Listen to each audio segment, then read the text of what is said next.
Olá, ouvintes! Começando mais um episódio do TDC em Bolos, nosso novo formato aqui do podcast, quinzenalmente às segundas-feiras.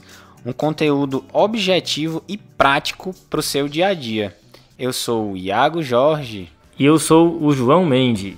Lembrando, nesse novo formato aí do TDC, seu podcast Clínica Médica, a gente está no segundo episódio do TDC Bolos, né? O primeiro foi de metformina, confere aí no seu feed, tá? Lembrando os ouvintes que o TDC em Bolos sai no mesmo feed do Tade Clinicagem, não é um feed separado, beleza? E hoje, né, João, um tema muito na moda, né? Tá todo mundo falando e pedindo dedímero, né? Exatamente, dedímero aí que tá na boca da galera, né? E aí o roteiro do nosso episódio, né, João? A gente vai começar falando do carro-chefe, né, do dedímero, que é na suspeita de TVP e TEP. Vamos também comentar sobre o papel do dedímero na dissecção de aorta, né? Isso é interessante. E, para finalizar, o que todo mundo quer ouvir, que é a relação entre Covid e dedímero vai ficar pro final, né? Beleza, Iago. Mas antes de começar a falar disso, a gente tem que definir o dedímero, né? Então, o que é, João, aí o dedímero, tão falado dedímero? Isso, Iago. O dedímero, ou dímero D, é uma substância que ela é liberada após a degradação da fibrina. Ou seja, se eu faço um coágulo e degrado ele, eu vou liberar dedímero. É isso que acontece, ok? Sempre que tiver coágulo no corpo, vai aumentar o dedímero, porque é natural que isso aconteça. A gente também, ao mesmo tempo que forma coágulo, a gente trabalha para desmanchar aquele coágulo que foi formado. Mas tem aquela história que não é só trombo que aumenta dedímero, né, João? Isso, várias coisas vão ativar a cascata da coagulação e, por consequência, também lisar, também quebrar coágulo e aumentar dedímero. Inflamação, trauma, uma série de coisas, tornando a elevação do dedímero um achado inespecífico. Uma topada, tu acha que... Eu acho que se eu ficar estressado, meu dedímero aumenta. E já aqui no começo, a gente tem duas clinicagens, né? Opa! A primeira é em relação ao ensaio do dedímero. E a segunda é em relação à unidade de medida, né? Isso, então o nosso ouvinte precisa ficar atento sobre qual é o ensaio que tem no hospital dele. Alguns ensaios de dedímero têm alta sensibilidade, outros não, certo? Em geral, os de ELISA rápido quantitativo, esses vão ter alta sensibilidade. Mas a dica é, saiba qual é o seu hospital e confira qual é a sensibilidade dele. Na referência vai ter fonte dizendo a sensibilidade de cada teste. Eita, ele só quer ser a troponina, né, o dedinho? Ele tá querendo se engraçar e só quer ser a troponina. E essa foi nova, viu, pra mim. E em relação à unidade de medida, João, o que a gente precisa saber? Então, Iago, isso é uma coisa interessante, tá, com relação à unidade de medida. Primeiro, cuidado em qual é a unidade que está expressa, qual é a grandeza, porque o laboratório pode colocar em nanograma por ml, e aí vai ser um valor na casa das centenas, tá? Ou ele pode colocar em miligrama por litro, aí vai ser um valor como uma fração, 0,5, 0, alguma coisa, um valor bem mais baixo. Então, primeiro, atenção se não é nanograma por ml ou miligrama por litro, tá? Beleza.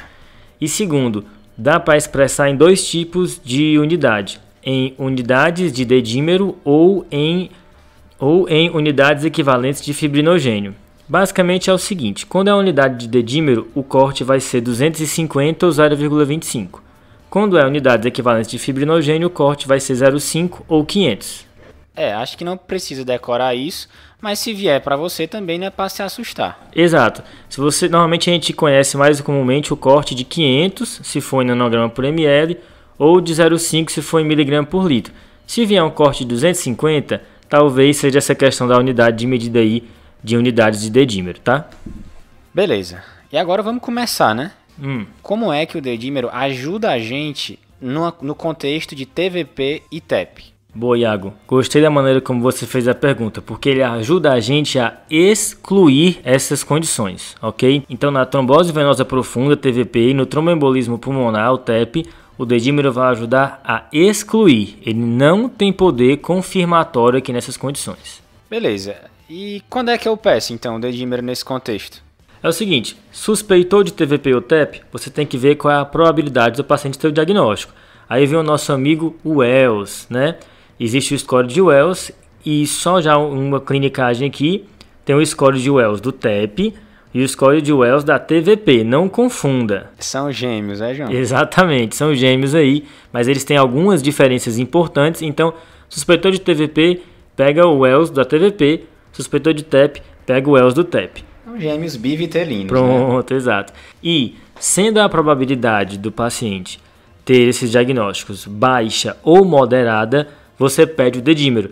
Porque, sendo um exame de alta sensibilidade, se ele vier negativo, e aí é um valor baixo, em geral no corte de 500, tá? Você exclui esse diagnóstico. Já se o valor vier alto, no paciente com baixa ou moderada probabilidade, você pede o exame de imagem.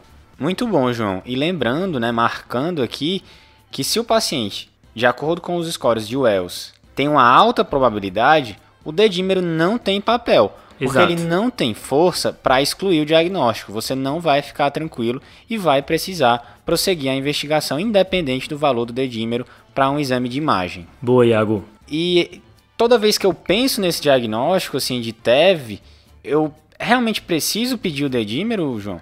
Não, tá? Isso é uma coisa interessante. Se você pensou em ter um embolismo pulmonar e você acha que a chance do paciente é baixa, você calculou o score de Wells lá e deu uma chance baixa do paciente ter esse diagnóstico, você pode lançar mão de outro score, que é o score PERC, P-E-R-C, tá?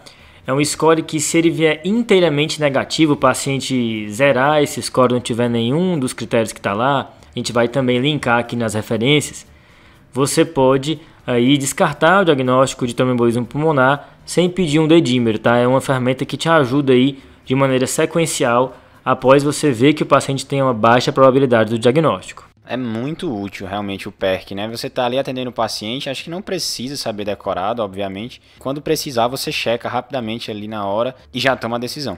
Pois é, Iago, e é engraçado, Eu fui ver um estudo do JAMA de dedímero em pacientes com suspeita de TEP que foram para angiografia, década de 90, tá? E isso tem uma relação com o que tu falou, que dos pacientes que foram para angiografia e tinham tromboembolismo pulmonar, 3 deles tinham um dedímero normal, tá? E mesmo assim tinham tromboembolia pulmonar. Então, marcando aí que se a chance do paciente, a probabilidade pré-teste do paciente for muito alta pelo score de Wells, o dedímero não tem papel aqui porque ele não vai conseguir excluir o diagnóstico, você tem que ir para o exame de imagem sim, beleza? Beleza, João.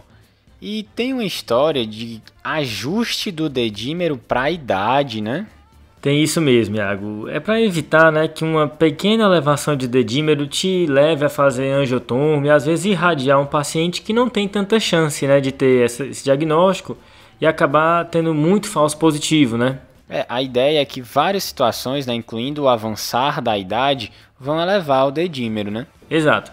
Então, o raciocínio por trás aqui é o seguinte. Quando você pega um exame quantitativo, como o dedímero, e dicotomiza ele e quebra em positivo e negativo, você perde a sutileza que é, quanto mais alto, mais provável, Então tem 2 ajustes aqui. O primeiro é o ajuste pela idade.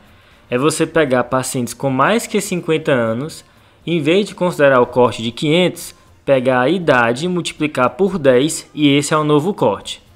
Então, meu paciente de 70 anos, o corte de dedímero alterado para ele vai ser de 700 nanograma por ml, Exatamente. Alguns estudos testaram essa estratégia e a gente não perde sensibilidade com esse tipo de ajuste e ganha especificidade, certo? Então é uma coisa que você pode fazer, considerar paciente idoso, é o que tem na recomendação da diretriz da Sociedade Europeia de Cardiologia. E tem outro ajuste, que é um ajuste considerando a probabilidade pré-teste do paciente.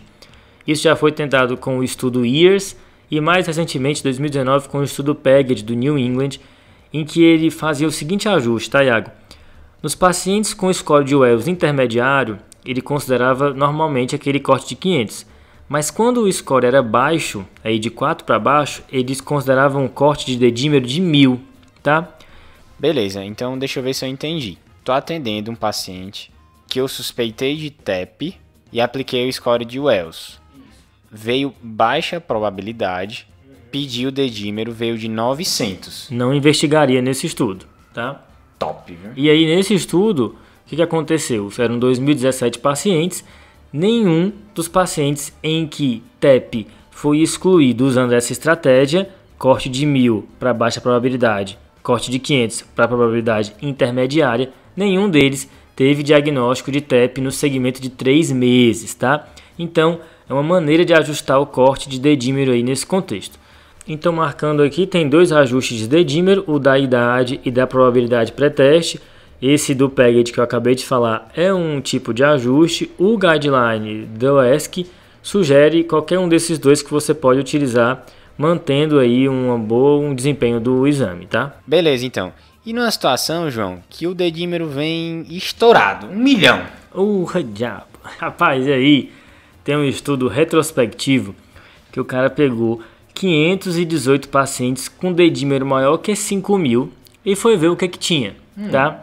Teve dedímero nesse estudo, tá, Iago? De 239 mil. Não teve de 1 milhão, mas teve muito alto. Os diagnósticos mais comuns desse estudo foram, em primeiro lugar, tromboembolismo venoso, incluindo TEP e TVP, seguido de sepse e depois de câncer, ok?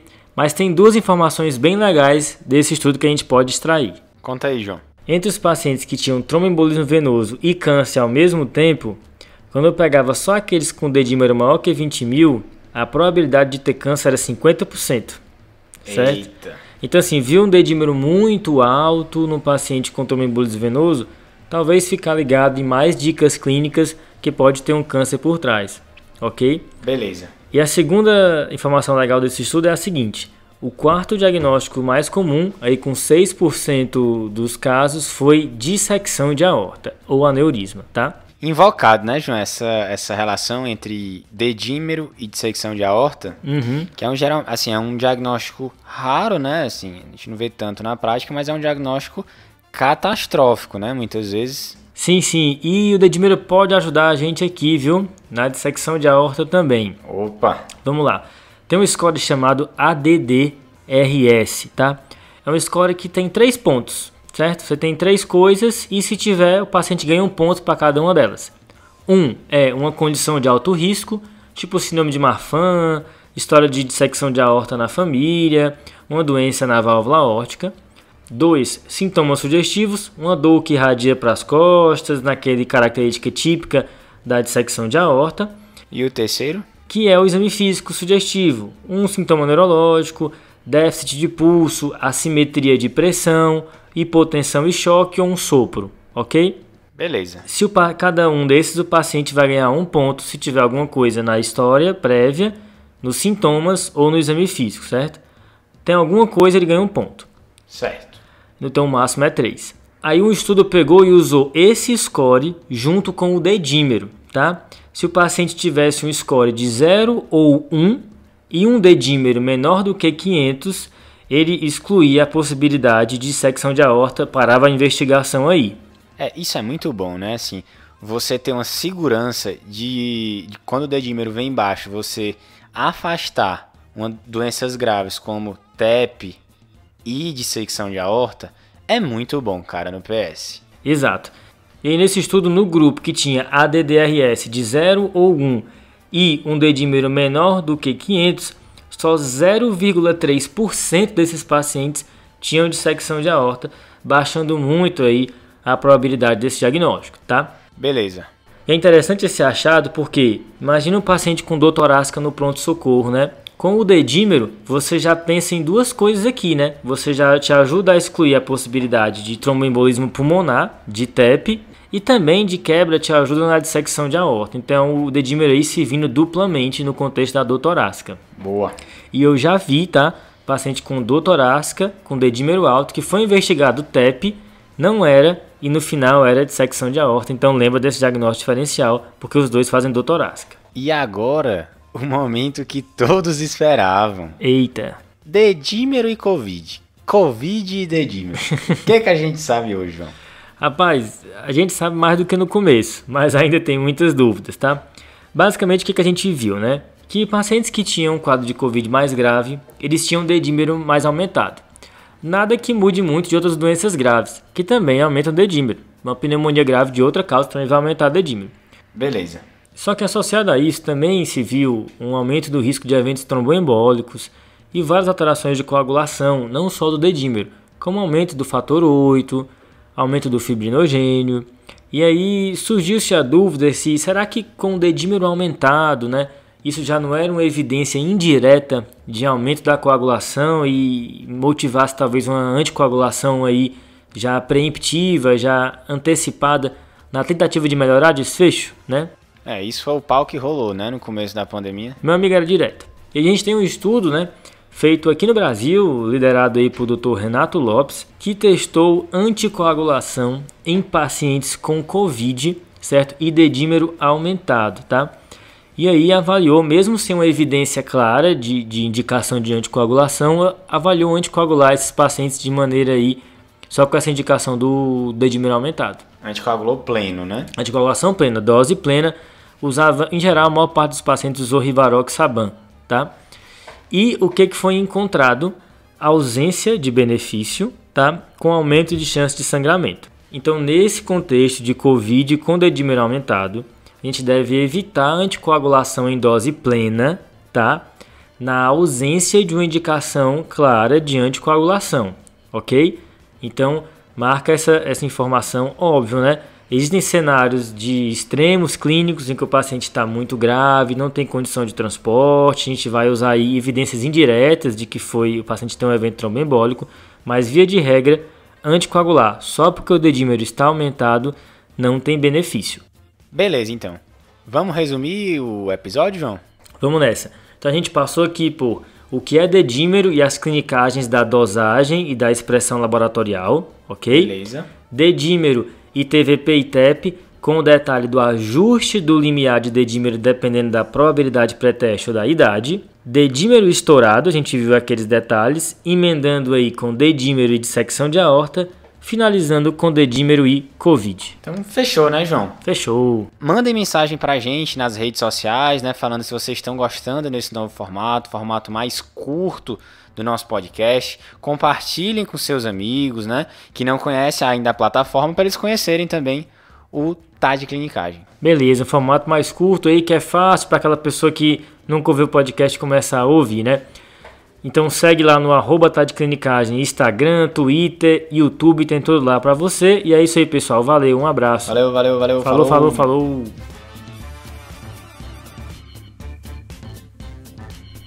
Esse podcast tem como objetivo educação médica. Não utilize como recomendação. Para isso, procure o seu médico.